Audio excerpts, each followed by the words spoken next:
Cold War may have been more of a standoff than an active conflict between nations, however that didn't stop countries developing their technology. In Britain they developed the V-Bomber Force, a series of free aircraft capable of acting as Britain's nuclear attack force. Aviation was a real area of advancement during this period of the 20th century, with many different and futuristic aircraft being developed, from bombers to interceptors or fighters. The Hawker Siddeley Nimrod is one of those aircraft, a maritime patrol aircraft which would undertake many reconnaissance missions and activities from its first flight in May 1967 to its final when it was retired in June 2011. There were only 49 of these aircraft made, plus 2 prototypes. However, today we look at the horrific incident which saw the biggest single loss of life to the British military since the Falklands War. Today we look at the 2006 Royal Air Force crash of Nimrod XV230. Remember to support our channel, please make sure to subscribe. In June 1964, the British government issued a requirement to replace the ageing Avro Shackleton maritime patrol aircraft used by the RAF with something more futuristic. There was a great deal of interest by designers, but in February 1965, Prime Minister Howard Wilson announced the intention to order Hawker Siddeley's maritime patrol version of their Comet aircraft.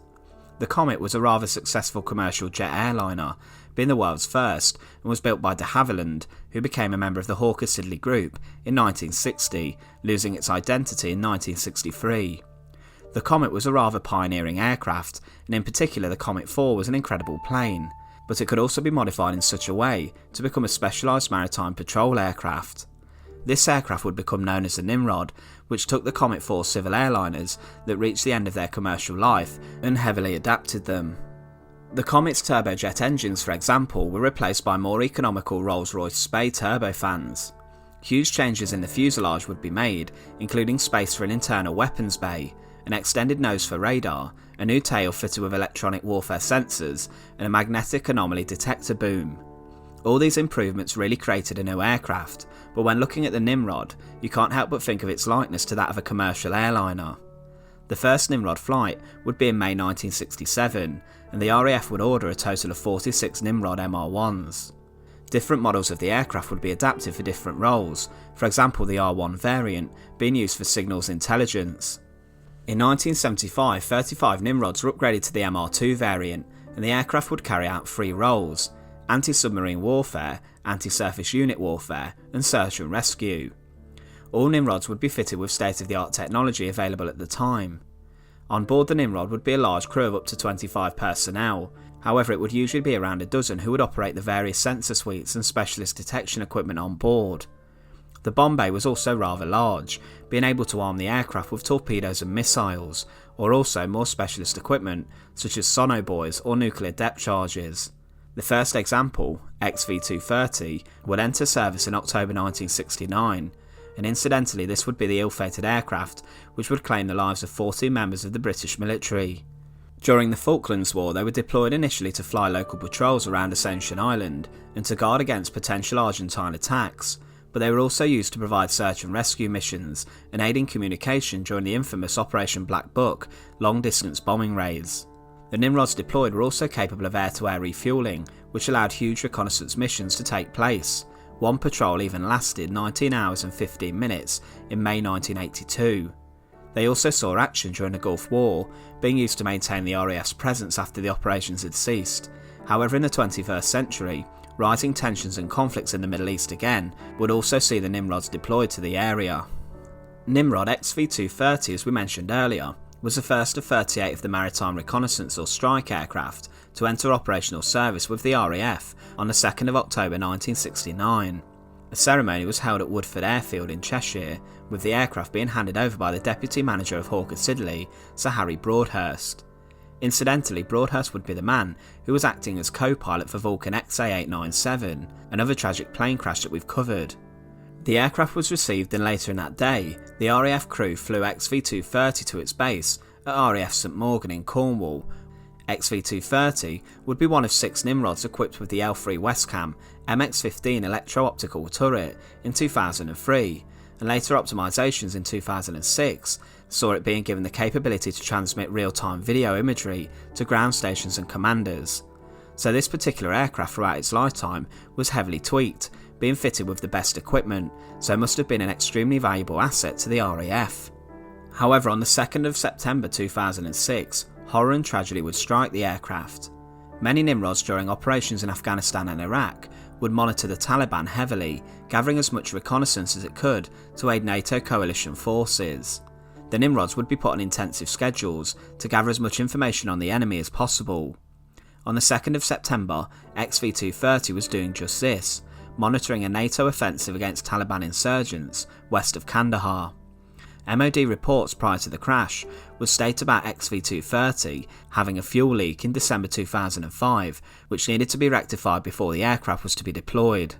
Also, the report stated that the age of the aircraft combined with the aggressive schedule that XV230 was flying in extreme temperature changes was also causing issues with the fuel leak.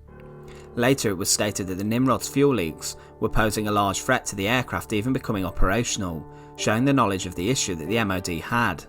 Because of the need for the sheer amount of surveillance, no order to ground all the Nimrods in Afghanistan was given.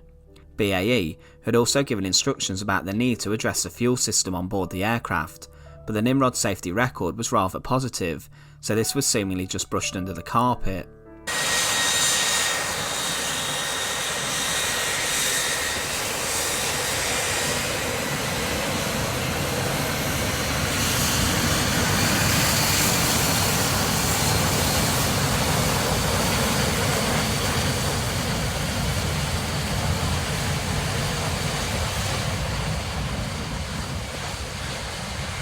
So on the 2nd of September 2006, Nimrod XV230, with its 14 crew on board, departed for its surveillance mission.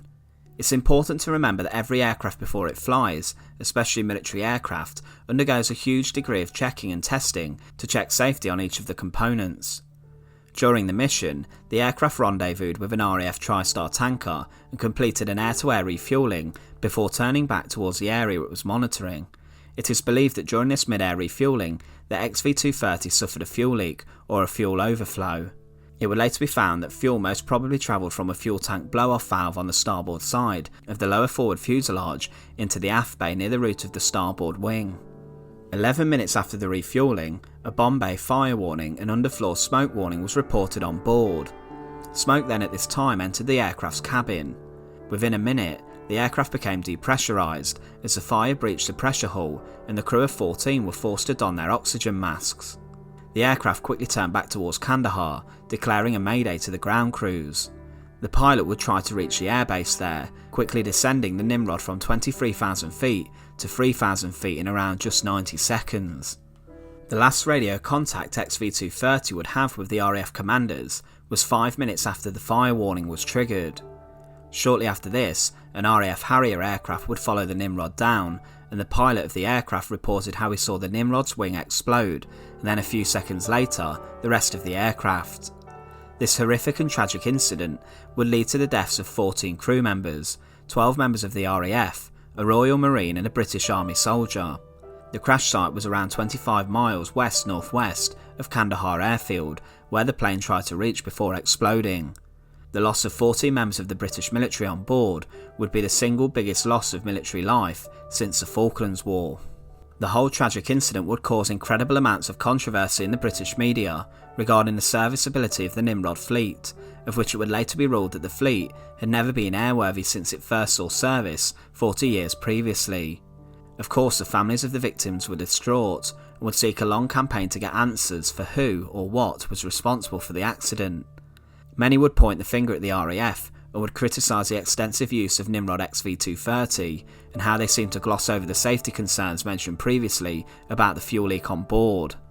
The official Board of Inquiry would publish their findings on the 4th of December 2007, finding that the number 7 tank dry bay was the most likely location of the fire, with the most probable cause being escaped fuel coming into contact with a supplementary conditioning pack air pipe at 400 degrees Celsius. It would also find that there were 4 separate factors that contributed to the aircraft's demise: the age of XV230, the policy regarding maintenance of the aircraft, the failure of hazard analysis and lack of fire detection and suppression system, and not identifying the full implications of successive changes to the fuel system and procedures associated with this. It would be deemed by the coroner that the entire Nimrod fleet had never been airworthy, and he urged for its immediate grounding. It would be argued by Andrew Walker, the Assistant Deputy Coroner for Oxfordshire, that the cavalier approach to safety must come to an end, and if information had been correctly recorded and acted upon, then a discovery of the design flaw with regards to refuelling would have been dealt with, saving the 14 on board. A review of the Nimrod would find that the RAF destroyed a number of official documents following the loss of Nimrod XV230. Charles Haddon Cave QC, who led the review, would criticise the safety revolving around the aircraft, labelling it as a story of incompetence, complacency and cynicism. The report would accuse the Ministry of Defence of deep organisational trauma and of sacrificing safety to cut costs. It seemed that big financial constraints would impact the military, with this being at the forefront of the mind, with the need to cut costs an imperative. Haddon Cave would criticise a number of individuals also in his report, with 5 of these being from the MOD and 3 being at BAE, who dealt with the safety systems on the Nimrod. Following the accident, the Nimrod would still be deployed, however it was no longer allowed to undergo in-flight refuelling. It would be withdrawn from service in May 2009 for fleet-wide safety modification. At this time, the fleet was just 11 aircraft, and the improvements to safety came at a cost of £16 million. On the 28th of June 2011, the Nimrod would be retired. This brought its service to an end after 41 years. Following the crash of XV230, the Nimrod's heavy scrutiny would be its downfall, and it's fair to reach a conclusion that there was a severe degree of neglect when it came to the systems on board. The Nimrod, although having a long history, had an extremely tragic end, with the deaths of the victims on board XV230 when it burst into flames mid-air. The fate of Nimrod XV230 was incredibly tragic, upsetting, but incredibly avoidable. Once again, thanks for watching. To support our channel, please make sure to subscribe. Once again, thank you so much for watching.